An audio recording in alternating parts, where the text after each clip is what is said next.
we are going to present formally for the win Mythical 5 for the Philippine Cup. We will be handing out plaques. Masyado talaga tayong bilib sa sarili natin. The first annual. The first annual for the win Mythical 5. Second na to. Second na ba? Kailan tayo? Alam ko nag-awards tayo dati. Hindi natin maalala. Ganun siya Hindi rin nila maalala. Okay, so our Mythical 5 for the PBA Philippine Cup. And very unscientific, by the way, yung pagpili namin. Sa backcourt, Walang basihan to. walang basihan. Gut feel lang. Backcourt, Jason Castro, Sol Mercado, no objections. Our bigs, kasi hindi naman tayo forward, power forward, center. So basta bigs, tatlo yan. Rani Dirk, Arwin Santos, Calvin Abueva. You can make an argument na interchangeable naman sila. Arwin and Rani Dirk, interchangeable at the 4 and the 5. Now, why are these 5 players deserving of such a huge honor? A prestigious. It's so prestigious. Citation, Yeah, why are they so deserving? Asking me? First? Yeah, I'm looking at you, man. I'm asking you. I mean, just look. Those are all both top 5 statistical stats, whatever. All the MVP or the player of the conference nominees, and just look what they did with their team. Castro led them to another championship. This is their 3rd straight All-Filipino.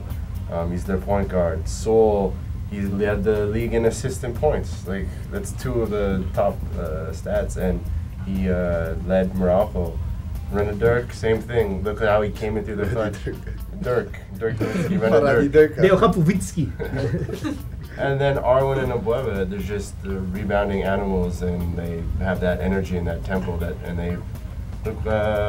Abueva led them against Talkentex and brought Talkentex to the edge in Game 6. But those guys are all deserving. Yeah. Deserving. Ikaw like ka nag-object, di ba? Sol Mercado playing the best basketball of his life right now. Yun yan, no?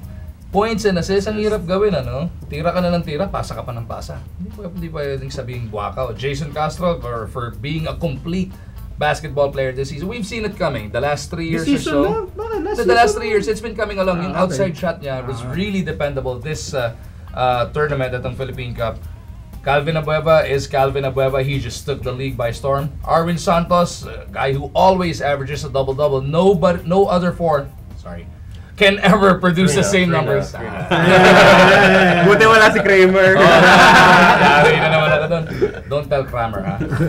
Nobody else can come up with the numbers Arwin Santos produces, and Ranidel De Ocampo being Ranidel De Ocampo. Those are the 5 best guys we had out there in those positions.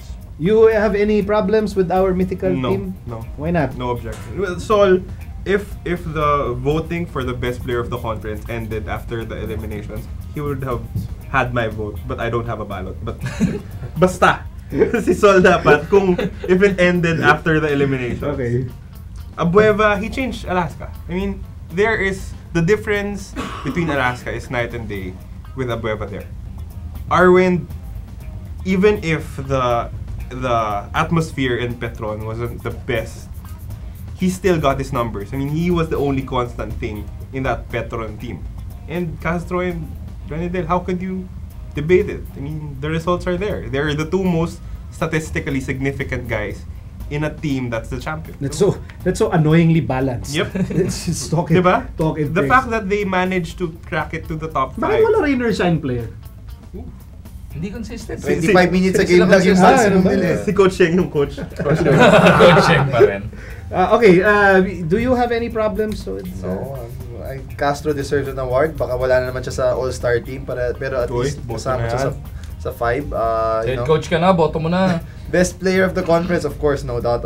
Sol probably had the best elimination round. At least the first half. He dipped down a bit towards the end of the elimination, but still, he was great. Abueva, as you said, really turned things around for Alaska, especially when he came. Arwin has great numbers always, as you mentioned, double machine. Ranidel, for me, the best power forward in the PBA, makes big shots all the time. Finals MVP, that says enough for me. So, therefore, because we have about 30 seconds left, I will now ask. I'm led to assume that itong 5 na to, kasi ito rin yung 5 naglaban for BPC. And they are, according to us, mga genius, the 5 best players in the Philippine Cup. And it's all Filipino, di ba? So, dapat, ina-assume ko na ito, sa 5 na to, nandito yung MVP for the season, di ba?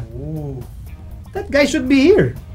on this list. Inside track right now is Jason Castro. Diba? 40% yan eh. Clearly. Yung BPC ng Philippine Cup, 40%. Yung sa second and third conference, tig 30%. So inside track, and he's automatically nominated. Do you see it, Sean? Of course. Someone here is going to be MVP. I cannot imagine anyone outside of this list na bigla na lang, magically magiging MVP contender in the next two conferences. I don't. Every single year naman si Arwin Santos is always in the debate. That's true. Everybody's there. Abueva is going to be part of the mix depending on his next two. For sure. Kaya nga medyo takot na si Benji Paras, no? Bakit? Rookie MVP. Baka sakali may makagaya kay Benji. Although medyo natamaan kasi nga hindi nag-BPC si Arwin. I mean, you have to imagine if Abueva, if Calvin is going to be Rookie of the Year MVP, he has to win at least one. He has a good chance. BPC. He probably has a good chance. He was so close to edging out Jason Castro. Maybe if his team made the finals, he probably would have won the best player. Tama. I agree. So there it is. We'd like to congratulate Jason, Sol, Rani Dirk, Calvin, and Arwin. Pakidaanan kay Miko yung mga premyo nyo. May check-in. May check-in.